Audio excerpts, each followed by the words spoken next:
어, 여러분 케냐라는 나라를 아시나요? 정말 아시나요? 케냐는 여러분들이 커피숍에 가면 케냐 AA가 유명하죠. 예, 그 케냐 커피를 자주 마시시기 바랍니다. 마시시기 바랍니다. 발음이 잘 안 되네요. 예, 드링크 해주시기 바랍니다. 왜냐하면 신맛이 굉장히 좋습니다. 저는 커피를 한국에 와서 배운 게 아니라 케냐에서 늘상 먹던 것을 한국에 와서 케냐 커피가 독특하고 좋습니다라고 하길래 이 흔한 것을 이 비싼 값에 이렇게 먹고 계시나 라는 생각, 그리고 케냐 위에 소말리아가 있고 그 다음에 여러분들이 잘 아시는 세렝게티나 마사이족이 있습니다.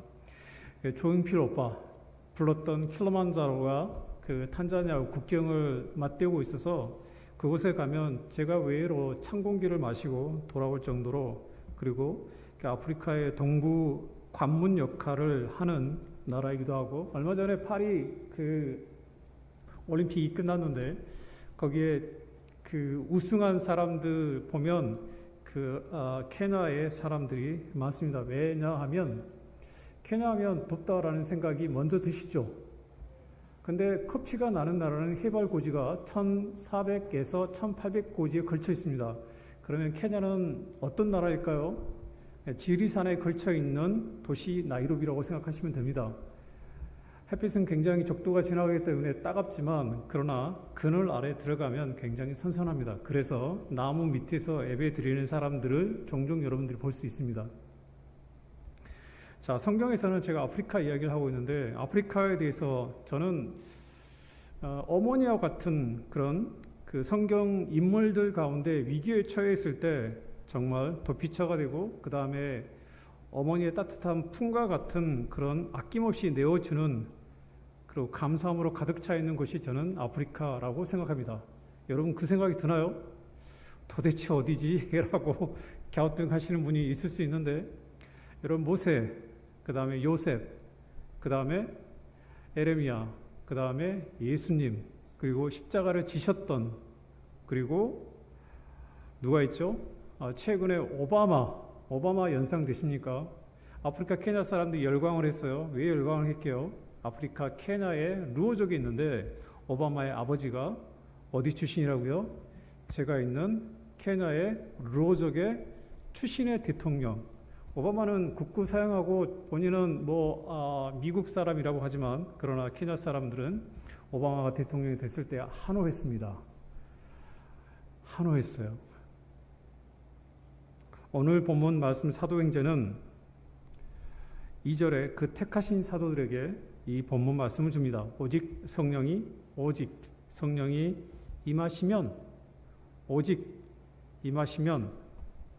그리고 권능을 너에게 주어진다라고 이야기를 합니다.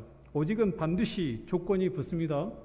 우리가 예배에 나오거나 아니면 하나님의 복음을 전하기 위한 조건이 되기 위해서는 뭐가 임해야 된다고요? 오직 성령이. 이건 성령이 주는 겁니까? 아니면 우리가 강제로 취득하는 건가요? 하나님께서 우리에게 주시는 겁니다.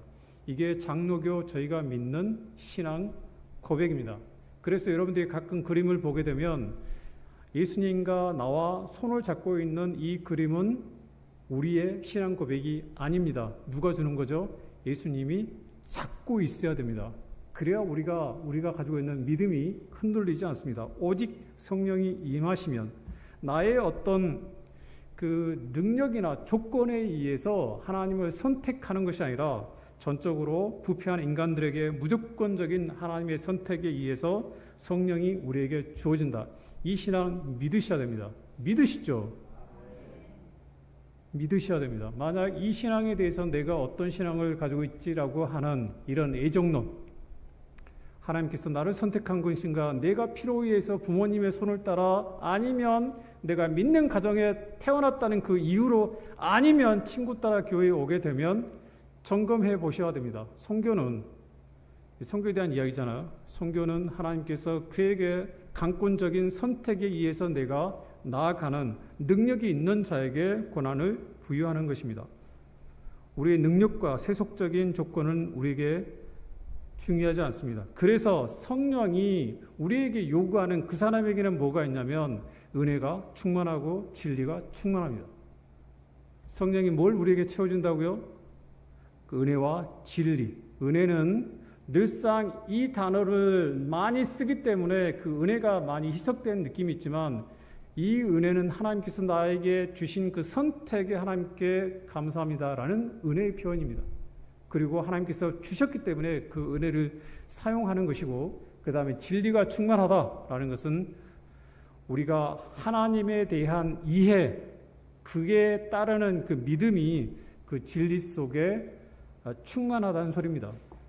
우리가 하나님에 대해서 얼마나 알고 있을까요? 성경에 대해서 얼마나 알고 있습니까? 여러분들 탁 이렇게 치면 예수 믿습니까? 예수에 대해서 설명해 보세요. 그렇게 물으시면 은혜에 대한 설명과 그 다음에 진리에 대한 성경에 대해서 여러분들이 믿지 않는, 아니면 여러분 자신 스스로가 증명해내야 됩니다.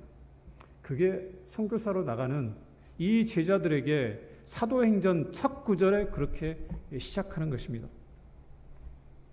그리고 권능은 권력이나 권세를 의미하지 않습니다. 권능은 그리스도의 십자가의 길을 걷는 그 무궁한 희생을 그 안에 담고 있습니다. 우리가 초대교회 부흥을 꿈꾸죠. 한민교회들 초대교회 부흥을 꿈꾼가요? 그렇죠? 저는 목사님한테 처음 뵐 때 어떤 질문을 던졌냐면 한민교회가 도대체 무슨 뜻입니까? 라고 질문을 했어요. 애국하는 교회이면서 그 애국이 예수 그리스도를 통하는 것이 애국이다. 그래서 한민교회라고 진 걸로 저는 기억을 하는데 맞습니까? 네, 이 나라도 사랑하시고 그 복음의 시작을 그렇게 잡으셔야 됩니다. 십자가의 복음을 세상에 알리는 유일한 방법은 세상과 맞서는 최선의 길로 들어서야 됩니다. 그다음 초대교회 하면 여러분들의 인상에 어떤 생각이 드십니까? 초대교회. 자, 지금부터 로마로 떠나보겠습니다. 어디에 도착하냐면 여러분들 콜로세움에 도착하셔야 돼요. 거기 어떤 일들이 벌어졌죠. 경기장이 굉장히 많은 용도로 쓰였지만 그러나 핍박 기간에 예수님을 믿는다는 이유로 거기에 십자가상에 예수 믿는 사람들을 처형을 시켰는데 불을 태워 죽이거나 아니면 사자밥이 되게 만들었습니다. 그런데 이상하죠. 사람이 두려움이 있어야 되지 않습니까? 그런데 로마인들은 이것을 보고 난 다음에 두려움이 용기가 됐어요. 아, 예수 믿는 사람이 예수가 도대체 어떤 존재였길래 저렇게 자기의 생명도 아끼지 않고 저렇게 자기의 생명을 예수 믿는다는 그 신앙 때문에 저렇게 죽음을 두려워하지 않을까? 그게 용기가 됐어요. 그래서 바울 때문에 로마가 복음화 되긴 했지만 그 복음 때문에 살아낸, 그렇죠? 살아낸 예수 그리스도를 믿는 로마인들이 있었기 때문에 로마를 통해서 전 세계적으로 주의 복음이 증거된 것입니다. 우리는 권능과 권능을 갖는 자이죠. 권능과 그다음에 성령을 가지고 있습니다. 그가 사도행전의 주인공이 됩니다. 누가요? 권능과 성령을 갖는 자. 사도행전의 주인. 사도행전은 뭘 이야기하는 거죠? 초대교회 이야기하는 것이고 그 다음에 로마를 상징하고 로마는 전 세계를 상징합니다. 그래서 그들이 성령과 권능을 받았을 때 어디로 향하냐면 예루살렘과 유대와 사마리아 땅끝까지 이르러 내 증인이 된다라고 이야기를 합니다. 성경은 이 전체적인 의미를 함유할 뿐 아니라 함께 한다면 그리고 동시다발적으로 이루어지는 것입니다. 이 사도행전은 뭘 향하고 있는 거죠? 우리가 성경 이야기하면 그래 우리는 땅끝까지, 그렇죠? 땅끝까지 가서 주의 복음을 증거해야 되지라는 생각이 굉장히 강합니다. 저도 그랬습니다. 제 학교 다닐 때 저희 선배들이 주로 갔던 곳이 어디냐면 동남아 쪽을 갔지만 저에게 영향을 줬던 분이 몇 분 계시는데 그 가운데 한 분이 강승삼 교수님이셨어요. 그분이 선택한 곳이 아프리카 서부 쪽에 나이지리아 빌리리 신학교에서 사역을 하셨습니다. 내가 저기를 가야 되겠다. 그래서 가기로 했습니다. SIM에서 훈련을 받고 준비를 하는데 바로 되지 않았습니다. 저에게 있어서 선교로 헌신할 때 땅끝은 아프리카였습니다. 그런데 성경은 우리에게 어디로 가라고 이야기하죠? 본문에 오직 성령이 임하시면 너희가 권능을 받고 예루살렘과 온 유대와 사마리아 땅끝까지 이르러 내 증이 된다. 이것은 성령이 함께하면, 뭐가 함께하면요? 성령이 함께하면, 성령을 뭘 이야기하는 거죠? 하나님께서 너를 선택했다면, 그렇죠? 그렇죠? 이게 전제가 돼야 됩니다. 반드시. 그러면 동시다발적으로 이 일이 진행되는 것입니다. 예루살렘이 어떤 곳입니까? 목이 곧은 백성, 그렇죠? 목이 곧은 백성. 예수님을 처형하는데, 십자가에 내놓는데 앞장섰던 사람들이 어디 있죠? 예루살렘. 어디로 가라고요? 네가 성령을 받으면 예루살렘에 가라라는 이야기죠. 그 다음에 유대. 근데 여기서 굉장히 중요한 포인트가 하나 있습니다. 유대는 여기서 온 유대를 상징한다라는 말입니다. 온 유대와 사마리아 땅 끝까지. 온 유대는 어디를 이야기하는 거죠? 그 땅만 이야기하는 건가요? 아닙니다. 그때 당시에는 식민 지배를 받고 있었고, 그 다음에 바울 이후에 70년, 132년에 유대인들이 다 흩어집니다. 그 전에도 흩어져 있었어요. 성령이 강림할 때 온 나라에서 예루살렘에 들어와서 성령을 받고 이들이 다시 흩어집니다. 그러면 어디가 유대가 되는 거죠? 유대 땅이라고 하지 않고 유대인, 디아스포라를 이야기합니다. 그 안에 살고 있는 공동체를 이야기하는 것이야. 지금도 우리나라 선교사님들이나 아니면 목회자들이 어디서 사역을 하죠? 세계 각지에 나가 있는 디아스포라 한국인들에게 한인교회를 세워서 그들에게 복음을 전가하지 않습니까? 그런 거와 같이. 그 다음에 사마리아는 어디를 가리킵니다? 우리로 따지면 뭐 북한이 될 수 있죠. 되지만도 못한 사마리아인. 얼마나 직설적인 표현입니까? 여러분들에게 있어서 사마리아는 어디죠? 남편이 될 수 있고 아내가 될 수 있고 정말 이런 죽일 놈 하고 하는, 그렇죠? 이념적으로 아니면 사상적으로 아니면 총칼을, 그렇죠? 겨누고 있는 사마리아는 그런 곳이었죠. 아수르에 의해서 완전히 철저하게 점령당했던 이 사고방식이 완전히 뒤바뀌어 있었던 그런 완전히 다른 민족에게 복음을 전하는, 다른 민족적인 문화 환경을 가지고 있는, 비록 같이 섞여서 살고 있지만, 그렇죠? 살고 있지만 그들에게 가서 주의 복음을 증거하라라는 것입니다. 땅끝은요. 땅끝은 로마가 미치는 그 당시의 제국에 가서 주의 복음을 증거하라. 그런데 자, 이 성경을 지금 우리가 읽고 있지 않습니까? 현대를 살고 있는 우리가 이 성경책을 읽고 있어요. 그러면 우리에게 있어서 예루살렘이 어디입니까? 내 이웃이 되는 거죠. 땅끝은 어디요? 아프리카까지, 그 땅끝이 아프리카까지 이르는 그런 땅끝이 될 수 있는 것입니다. 이것은 한눈에 우리가 다 담아내야 됩니다. 성경은 우리가 1장부터 28장까지 사도행전을 읽지만, 그러나 우리는 이 성경을 한눈에 보고 있습니다. 그렇다면 우리에게 예루살렘은 어디여야 되죠? 여러분의 이웃이 될 수 있고, 땅끝은 우리가 증언, 그리고 선포해야 될, 선교사로 나가야 될 그런 땅이 되는 것입니다.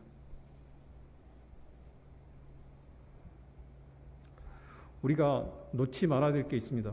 성경은 반드시 우리에게 뭘 이야기하냐면 증인이 되라라고 이야기합니다. 증인. 자, 여러분들 선교로 나간 단기팀이 여기 계시는데 대부분 젊으세요. 나이 드신 분도 계시지만 여러분들이 예수 그리스도를 아니면, 저는 제가 전에 그런 이야기를 한 적이 있습니다. 내가 선교 단기로 나갈 때 내가 선교에 대한 결실이 없는 사람은 선교 단기로 나가지 마라. 충격이죠. 충격 받으셔야 돼요. 내 스스로가 복음을 증거하지 못한 사람이 어떻게 선교지에 가서 주의 복음을 증거하느냐. 이게 여기에 나옵니다. 증인이 되라. 예수 그리스도에 대해 증인이 되라. 결과물을 가져오라 라는 이야기죠. 그래, 증인으로서 삶을 살았느냐. 바울이 당시에 복음을 전할 때 로마는 어떤 나라였냐면, 사도행전에 누가가 기록하긴 하지만 거긴 스토아과 에피크로스, 쉽게 말하면 그리스의 영향을 굉장히 많이 받았던, 성경도 그 이후에 이 성경을 기록할 때 그 밑바탕이 되긴 하지만, 당시에 동양이나 그 다음에 인도나 그 다음에 유럽에 있는 그리스 영향을, 거기에 대한 그 사상을 정확하게 바울은 알고 있었어요. 그래서 증인이 될 때 이 증인이라는 단어는 어떤 거냐면 이게 법률적인 단어입니다. 이 사람을 내가 살려내기 위해서 이 사람이 어떤 처벌을 받을 때 예수님께서 십자가의 로마에서 법정에 서서 이 사람이 누구야? 이 사람이 증거하는 복음이 무엇이야? 라고 이야기할 때 그를 위해서 대신 변론할 수 있는 이 사람을 누구라고요? 증인이라고 하는 거예요. 증인. 내가 어떤 사람이 된다고요? 내가 예수를 옆에 두고 그 예수님이 누군가 그것을 누구한테 전해야 된다고요? 땅끝까지 이르러 내 증인이 되라 라는 것은 예수님에 대해서 정확하게 알지 못하면 그러나 그 땅끝에 있는 사람들이 어떤 사람들이라고요?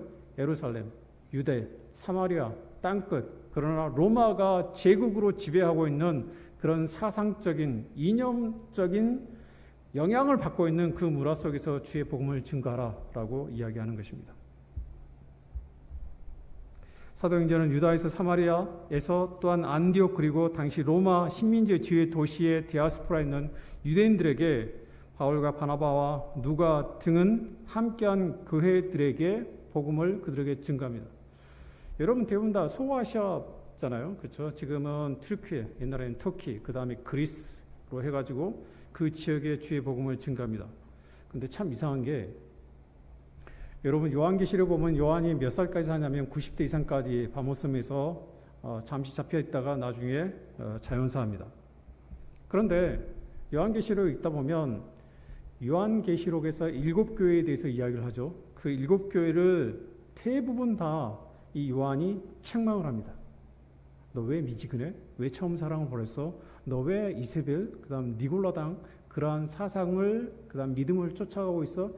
혹독하게 바울이 32여 년 전에 복음을 전했던 그 지역, 고린도, 에베소, 서버나, 빌라델비아 그런 많은 교회들이 다 거기에 걸쳐 있어요. 주의 복음을 1차, 2차, 3차에 걸쳐서 복음을 전했던 그곳에 누가 이야기를 하는 거죠? 요한이 꾸짖습니다. 여러분 한국 교회에 지금 선교사가 와가지고 꾸짖는다고 한번 생각해 보십시오. 여러분 교회에 어떤 목사님이 오셔가지고 정신 차려. 너 왜 미지근해? 왜 처음 사랑을 버렸어? 왜 니골라당? 왜 이만희를 쫓아? 왜 신천지를 쫓아?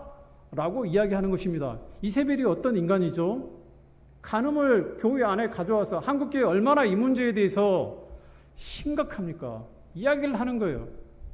누가요? 요한이. 어땠을까요? 그러고 난 다음에 이 로마에 의한 핍박이 쏟아지고 있을 때 이것을 그냥 흘러보내지 않고 요한의 그 마지막 충고를 들었던 그런 사람들이 나중에 콘스탄틴, 에베소, 니케아, 칼케통, 공의가 열리는 아주 중요한 교회들로 발전이 됩니다. 쓴 말을, 경고를 하나님 말씀으로 듣고 난 다음에 이런 교회가 이렇게 성장을 하는 거죠. 누가기에서 기록된 사도행전만 우리가 생각해서는 합니다. 그래, 땅끝까지 이르러 우리는 주의 복음을 증거해야지. 우리가 이 사도행전만 생각할 것이 아니라 누가복음을 생각하셔야 돼요. 누가복음. 예수님께서 죽으시고 난 다음에 십자가에 그리고 난 다음에 부활 승천, 내가 다시 오겠다라고 이야기하지 않습니까? 그런데 우리는 십자가를, 제가 예배당에 들어와서 제가 깜짝 놀란 게 이 십자가였습니다. 십자가에 예수님께서 달려 죽으실 때, 여러분 다 부모님 계시고 자녀로 성장하신 분이 있겠지만 한번 생각해 보십시오. 내 아들이, 내 자녀가, 내 하나밖에 없는 그 아들이 십자가에서 조롱을 당하면서 죽고 있어요. 죽었어요.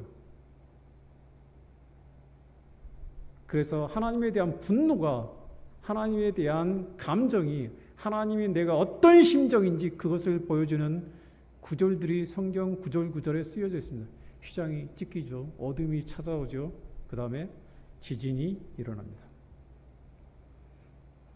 우리가 가지고 있는 이 십자가는 어떤 십자가냐면 하나님의 마음이 이 땅에 어떠한 마음으로 전달될지 그것을 담아낼 수 있는 그릇이 우리에게 되어야 됩니다.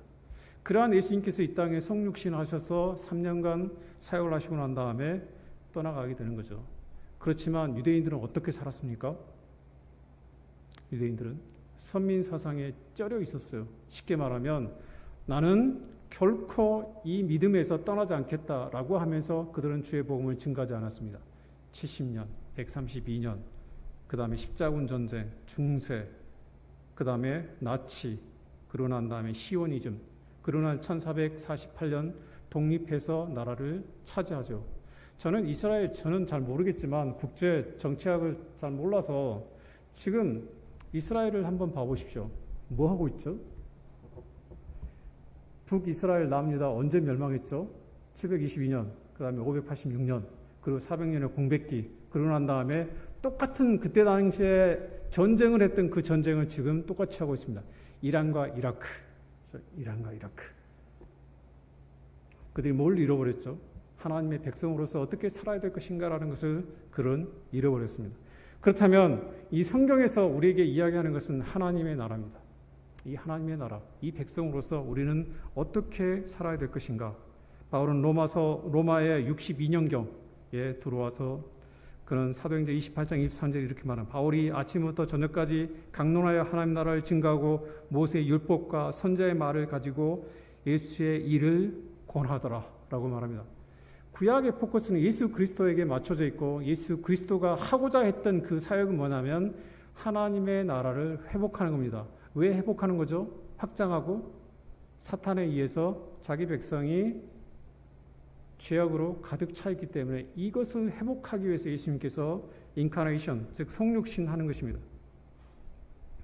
그래서 이스라엘 백성에게 전하지만 받아들이기 힘들어하죠. 그래서 31절에 바울은 끊임없이 담대히 하나님 나라를 전파하며 주 예수 그리스도께 관한 것을 가르치며 그 많은 사람이 없었다라고 이야기합니다.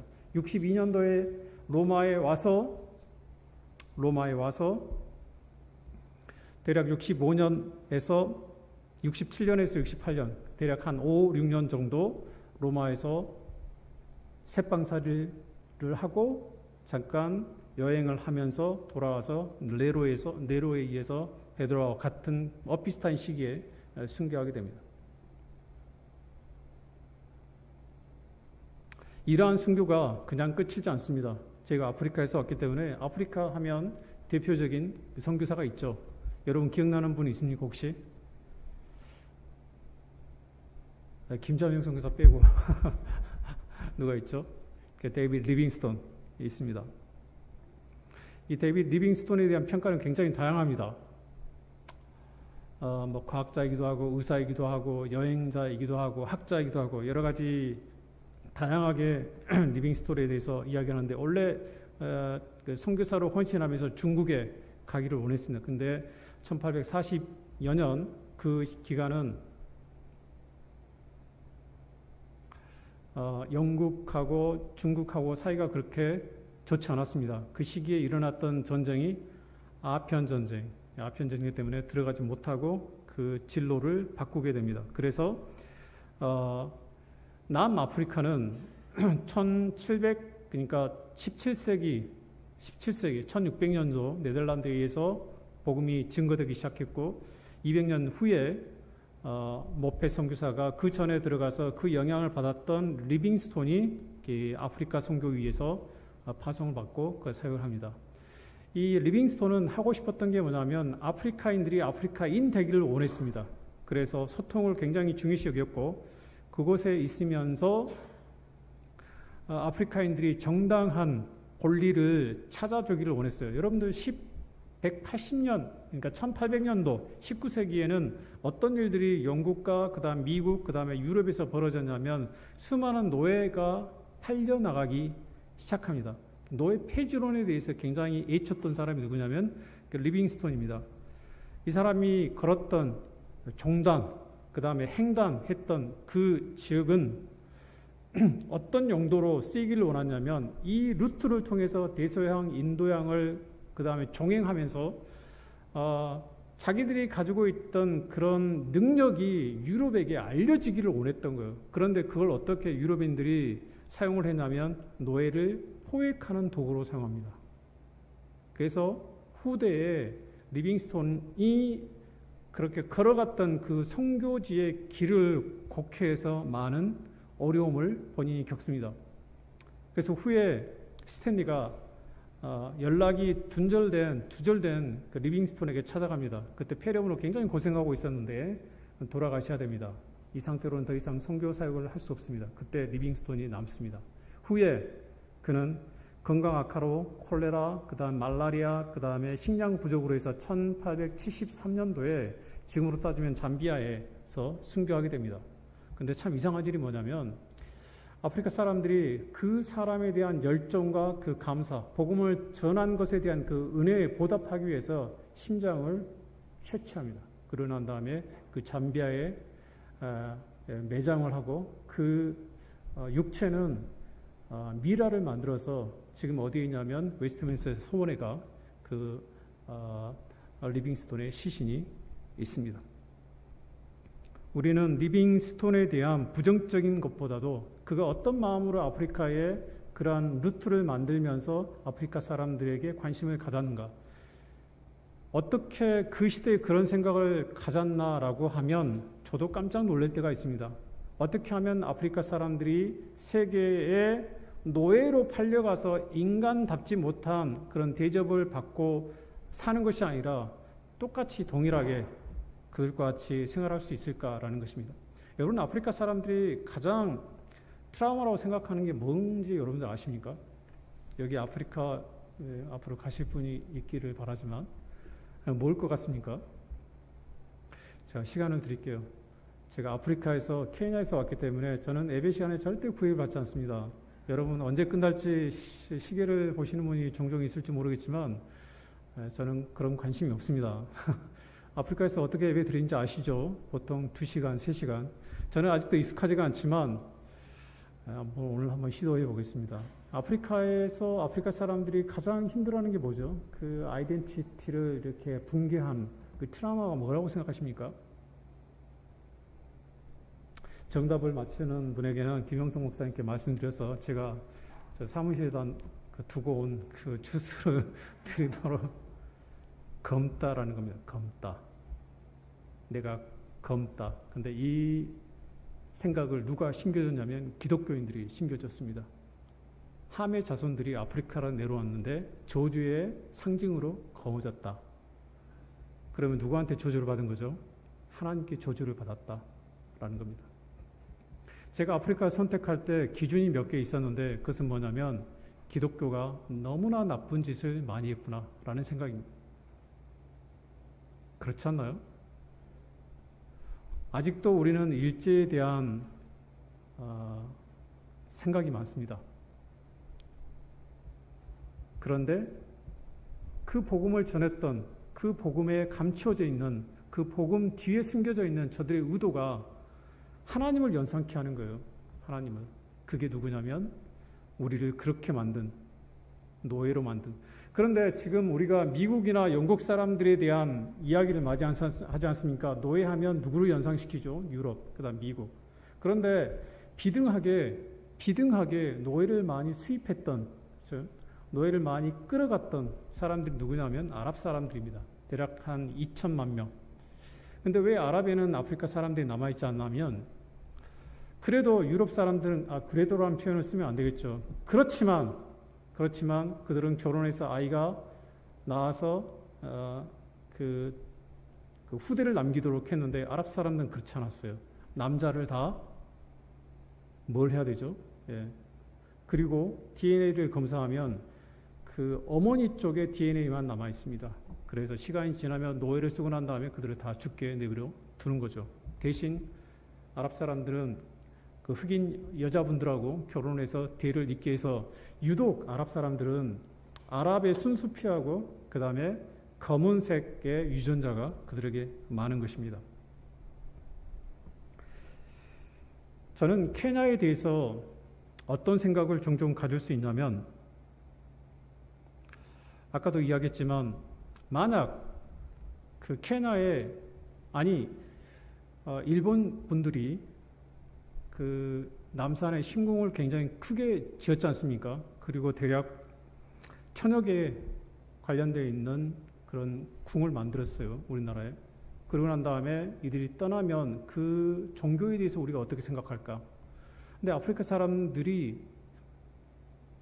제가 학교에 부임한 지 한 1, 2년 차 되었을 때 어떤 경험을 제가 하게 됐냐면 저희 학교에 조그만한 학교 그 사무실과 이어지는 바깥 창문이 하나 있었어요. 학생들이 교무실로 왔다 갔다 다니면 되게 행정 업무를 보는데 지장이 있을 것 같아서 이를 보기에 이쪽 문을 이용하는 게 좋겠다 했더니 그때 저희 아카데믹 딘이 나이 드신 웨스트민스터에서 공부하셨던 그분이 저를 정중하게 부르면서 이렇게 하시면 안 됩니다.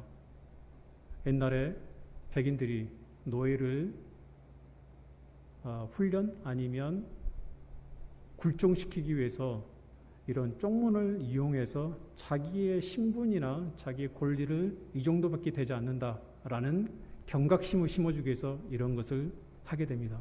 이게 잘못 오해하게 되면 분란이 일어날 수 있습니다. 라고 제가 깜짝 놀란 게 뭐냐면 저희도 그런 과정을 겪었지 않습니까? 그런데 지금 2000년도가 됐는데도 불구하고 이러한 생각이 그들에게 고스란히 남아있다는 거예요. 그래서 아프리카 선교는 그런 생각이 전달될 수 있는 그러한 요인들이 우리 주변에 많이 있다라는 겁니다. 만약 우리가 고스란히 해방돼서 저분들이 믿는 종교를 우리가 믿는다고 한다면 여러분 어떤 현상이 발생할 수 있을까요? 근데 제가 또 하나의 퀘스천이 있습니다. 또 하나의 퀘스천. 그것은 뭐냐면 아프리카 사람들은 그들이 전해준 그 기독교를 믿고 있다는 거예요. 그래서 그들에게 탄생한 종교가 뭐냐면 종교라기보다도 기독교가 어떤 형태로 변해 있냐면 아프리카 전통적인 기독교가 믹서가 되어 있습니다. 그 안에 뭐가 있냐면 샤먼이 있습니다. 샤먼. 여기에 학생들하고 이야기를 하다 보면 굉장한 것을 발견하게 됩니다. 이들이 믿는 성령 예수 그리스도가 누굴까? 성령은 자기 직전에 죽은 어떤 혼백하고 이 성령하고 연결이 되어 있고 예수 그리스도는 아주 오래전에 큰 어떤 샤먼이 우리를 축복을 하든 저주를 하고 있다. 그래서 죽은 사람에 대한 이 두려움이 굉장히 강합니다. 그것이 성령으로 오해되거나 비춰져서 한 가지 예를 들면 사람이 죽게 되면 그들은 어디에다 매장을 하면 자기가 가지고 있는 땅, 앞마당에다가 매장을 합니다. 시간이 지나면 그게 평토가 되죠. 거기다 뭘 심냐면 옥수수나 그 다음에 콩을 심고 그것을 주식으로 먹습니다. 누가 같이 한다는 거죠? 그 조상들과 함께 한다는 겁니다. 그 조상이 또 뭐하고 연결되어 있다고요? 성령하고 연결이 되어 있습니다. 성령. 내가 조상에게 잘못하거나 조상의 제사나 죽음에 대해서 정성을 들이지 않거나 마을 사람들에게 해코지를 해서 그들이 조상에게 연결되어 있는 언어의 스피릿에 대한 영향을 줄 수 있다고 생각하면 그 공동체에서 그 사람들은 존재할 수 없습니다. 아프리카 케냐 사람들이 가장 두려워하는 요인 가운데 하나는 뭐냐면 내가 그 공동체의 그 마을에서 쫓겨나는 거예요. 그리고 내 부모를 그곳에 모실 수 없거나 내가 죽어서 그곳에 갈 수 없는 것을 굉장히 두려워합니다. 그것이 아프리카의 교회 안에 고스란히 담겨져 있죠. 우리나라는 또 어떻습니까? 그게 우리나라 교회 안에 없나요? 있을 수 있습니다. 있을 수 있습니다. 그래서 우리는 어떠한 신앙적인 자세를 가져야 될까라는 것은 우리는 예수님도 바울도 어거스틴도 칼빈도 성경의 핵심적인 것은 하나님 나라에 대해서 그 확장에 대한 무한한 책임을 우리가 가지고 있다라는 것입니다. 교회는 선교를 위해서 세운 공동체입니다. 명심해야 될 게 뭐냐면 하나님께서 교회를 세운 목적은 선교를 위해서 세웠다라는 것입니다. 교회가 세워져 있기 때문에 선교를 하는 것이 아니라 선교 때문에 교회가 세워졌다라는 생각을 여러분들이 좀 가지시고 우리 DNA 안에는 하나님께서 이스라엘 백성들을 세운 근본적인 가장 원초적이고 아브라함을 그 갈대아 우르르에서 부른 이유도 우리를 세계 만병의 그 아버지가 그리고 주의 복음을 증거할 수 있도록 세웠다는 것을 우리는 잊어서는 안 됩니다.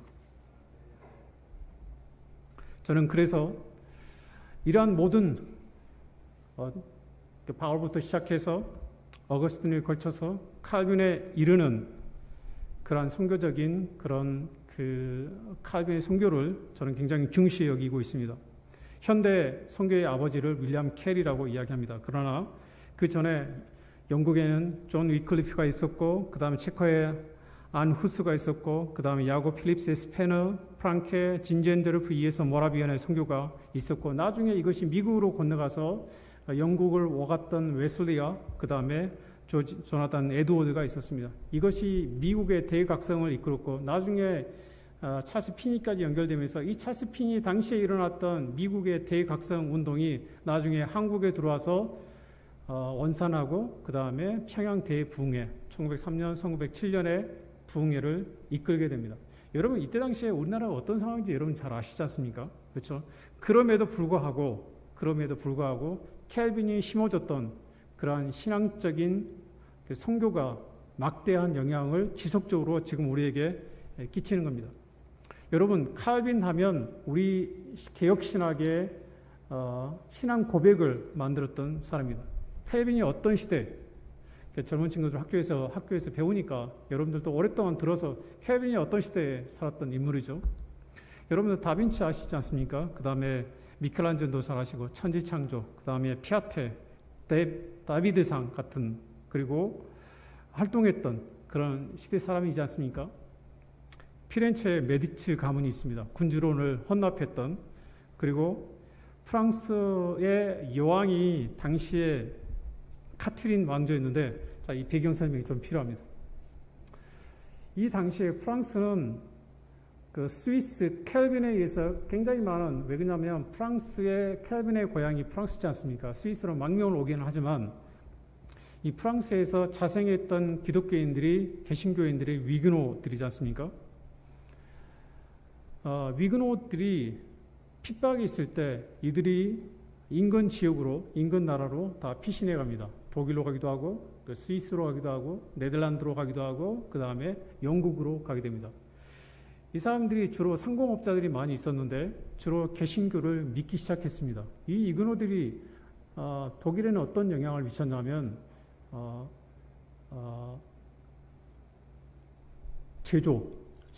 제조업을 부강시킵니다. 스위스에서는 시계를 만들고요. 그 다음에 네덜란드에서는 풍차를 만들고요. 그 다음에 영국에서는 뭘 만드냐면 산업혁명의 역군이 됩니다. 그 정도로 프랑스에서 자라왔던 위그노 개신교들이 왜 그러면 이들이 켈빈의 영향을 받게 되느냐? 이들이 가졌던 가장 중요한 두 가지 요소가 있습니다. 여러분들도 아마 잘 아실 거예요. 그것은 뭐냐면 직업에 대한 소명의식을 가지고 있었습니다. 당시만 해도 천주교 신부만이 선택된 백성으로 생각을 했습니다. 그렇지만 아니다. 하나님께서 우리에게 많은 제사장의 역할을 주셨고 우리에게 각자 소명을 주셨는데 그 소명대로 하나님께서 주신 그 역할에 최선을 다하는 것이 하나님께서 당신에게 준 사명이다. 그게 직업 소명설입니다. 그러고 난 다음에 그들에게 예정을 줬습니다. 그것은 뭐냐? 하나님께서 모든 사람을 선택된 그 사람들에게 하나님의 권위와 권세 그리고 하나님의 선택된 백성의 역할을 주게 된 것입니다. 이때는 켈빈 자체도 서나가기 너무나 힘든 그런 시대였습니다.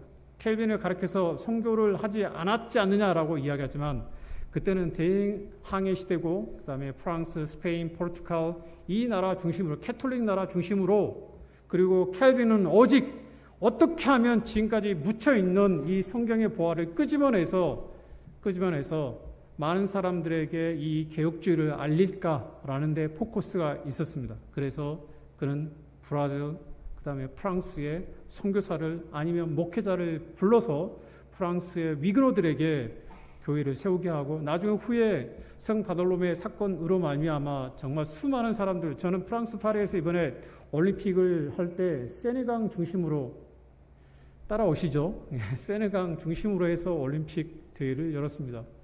거기에 성 바돌로메 축제 때 수많은 개신교들이 목배임을 당했고 그 세네강이 피로 다 범벅이가 됐습니다. 그 위근호들이 어디로 흘러가냐면 제가 있었던 남아공에도 있었고 미국으로 건너가서 미국에서 개척을 해 나갈 때 미국으로 건너갔던 청교도인들이 가지고 있었던 총이 있었습니다. 총. 그 남아공에는 저는 깜짝 놀랐던 게 포도를 재배해서 포도주가 생산이 되는 거예요. 프랑스 하면 여러분 뭐가 생각나시죠? 한 잔씩 성탄절, 그 성례식 때 드시는 그 와인이 거기서 비롯된 것입니다. 켈빈이 외쳤던 것은 선교적 관점이 아니었습니다. 밖으로 나가서 전하는 우리가 보편적으로 생각하는 미셔널 퍼스펙티브가 아니었습니다. 종교 개혁적 관점으로 켈빈은 브라질에도 망명한 프랑스인, 유럽인들을 대상으로 해서 자기의 제자들, 선교사들을 보내서 망명자들을 보내서 그 브라질이 하나님 앞에 돌아오기를 꿈꿨던 주석이나 설교를 통해서 종교 개혁자로서 그가 할 수 있는 최선의 방법으로 주의 복음을 증가하는 데 노력했다는 것입니다.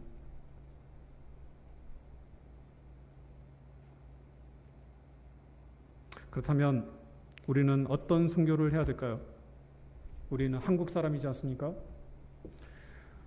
1885년, 1884년 알렌이 들어왔고 그 다음에 아펜젤러와 언더우드가 1884년도에 들어왔습니다. 그때는 우리나라에 엄청난 일들이 벌어지고 있을 때였습니다. 1902년, 1916년에 아펜젤러가 목포로 내려가던 중 어청도 근방에서 사고로 소천합니다. 언더우드는 여러분들 잘 아시다시피 승동교회 그리고 연세대학 그리고 고아원들을 위해서 굉장히 많은 노력을 했던 미국에서 돌아가셨고 제가 알기로는 1999년도에 시신이 들어왔고 4대에 걸쳐서 우리나라에 4대입니다. 4대에 걸쳐서 우리나라를 위해서 정말 헌신했던 그런 가족입니다. 그들이 대학을 졸업할 때 뉴욕 대학이나 체스트 대학에 졸업할 때 정말 그들은 24살 그 나이에 한국을 오지만 미국에서 정말 남부럽지 않게 살 수 있는 그리고 이 태평양을 건너서 이곳에 주의 복음을 증거하기에는 너무나 어린 나이였을 수 있습니다.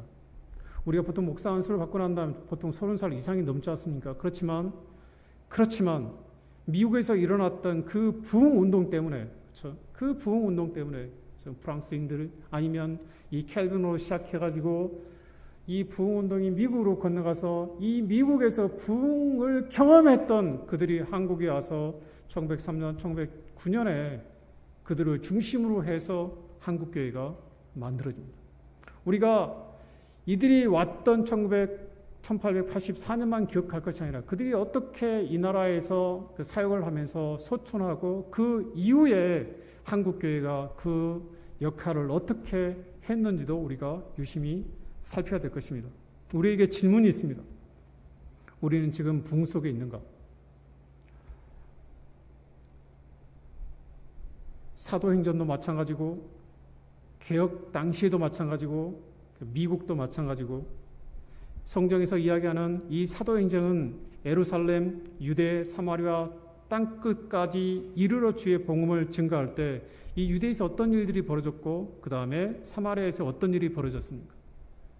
성령이 그들 가운데 있으면서 그 사도들이 주의 복음을 증거할 때 수천 명의 사람들이 유대인들이 돌아와서 제사장들이 회개하면서 어찌할꼬라는 그런 통회가 있었지 않습니까? 로마로 보냈던 그 안디옥 교회의 바울은 그 안디옥 교회가 어떤 상태에서 이 바울을 보냈습니까? 그들 가운데 부흥이 있었기 때문에 그렇게 세계 열방을 향해서 나갈 수 있었던 것입니다. 그리고 또한 바울이 1차 전도 여행을 마치고 왔을 때 15장에 그렇게 이야기하지 않습니까? 자기가 모든 문제를 가지고 이렇게 이야기를 합니다. 이런 일이 있었습니다. 저런 일이 있었습니다. 이 문제를 어떻게 풀어야 됩니까? 저들이 유대인들이 저희를 위해서 대적하고 죽이려 하는데 이 문제 또한 어떻게 해결해야 합니까? 라고 예루살렘 교회 한민교회에서 파송하든 협력하든 그들이 와서 이 이야기를 합니다. 선교사가 무슨 이야기를 하는 거죠? 선교지에 갔더니 이런 일들이 있더라. 어떻게 해야 됩니까? 라고 묻는 것입니다. 그때 그들이 명쾌하게 따뜻하게 안아주면서 예루살렘이 가지고 있던 그 부흥의 열기와 그 현명한 지식을 통해서 그들에게 안아주고 그들이 어떻게 선교 사역을 해 나갈 것인가에 대해서 따뜻한 이야기를 나누어 주는 것입니다. 전제 조건이 있습니다. 부흥이 없는 성령과의 그런 능력의 교감이 없는 교회는 선교사뿐 아니라 선교사가 왔을 때 교감을 할 수가 없게 되는 거예요. 우리에게 질문이 하나 있습니다. 우리가 진정 부흥하고 있는가? 첫째 질문, 나는 하나님 앞에 바로 서 있는가? 더 원초적인 건 나는 구원을 받은 사람으로서 그 성령과 같이 동행하고 그 동행하는 역사가 교회 안에서 그 공동체 안에서 연결돼서 결합하고 그 결과를 내가 가지고 있는가? 라는 질문을 여러분들이 하셔야 됩니다. 내가 없다. 어떡하실 거예요? 교회에 도장 찍는? 아닙니다. 우리 주변에 제가 장로님하고 여기 들어오기 전에 몇 마디 이야기를 했는데 저는 학교에서 오랫동안 사역을 했습니다. 자, 이제 사진을 좀 보여주시겠습니까? 이것은 작년에 12월 달에 학교 졸업식 때 제일 앞에 쓴 사람이 저고요. 제가 명칭이 교장입니다. 이건 졸업식 사진이고요. 옆에 있는 친구가 빨간 옷 입은 친구가 로렌스인데 성교학 박사입니다. 이것은 제가 초창기 때는 제가 케냐에 부임했을 때 자주 학생들 교회를 탐방을 했었는데 그 이후로 자주 안 갔습니다. 갈 때마다 주머니가 털리고 오더라고요. 그래서 학생들한테 가야 될 재정이 많이 털리고 있구나. 그래서 교회는 본인들이 직접 지어야 된다라는 생각으로. 근데 제가 마지막에 저와 같이 사역하는 사이먼이라는 친구인데 갔습니다. 학교에서만 늘 보다가 교회를 처음 갔어요. 그런데 부임할 때 되게 힘들어했어요. 그래서 어떻게 되는지 작년에 시간 내서 갔는데 교인 수는 대략 600에서 1000명 정도 모이고 그 뒤에는 학교가 있습니다. 잘합니다. 의식이 정확합니다.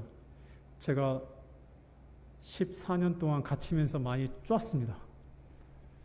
배웠는지 아니면 내가 학교에서는 이래도 교회만큼은 내가 성장시킨다. 그래서 그런지 모르지만 정말 성장을 잘 시켰습니다. 여러분, 부흥은 그리고 여러분의 정체성은 하나님으로부터만 옵니다. 여러분의 의지대로 되지 않습니다. 그 결과는 어디서 나타나냐면 여러분들이 주의 복음을 증거할 때 나타납니다. 어떻게 하시겠어요? 저도 한국에서 케냐로 갈 때 저희 가족들이 대부분 다 많이 예수를 믿었어요. 네, 한국에 와서 보니 가정도 깨져 있고 그 아이들이 인서울에 다 다니고 있었는데 교회를 나가질 않아요. 물었어요. 왜 교회에 나가지 않니? 교회가 힘들다는 거예요. 가기가.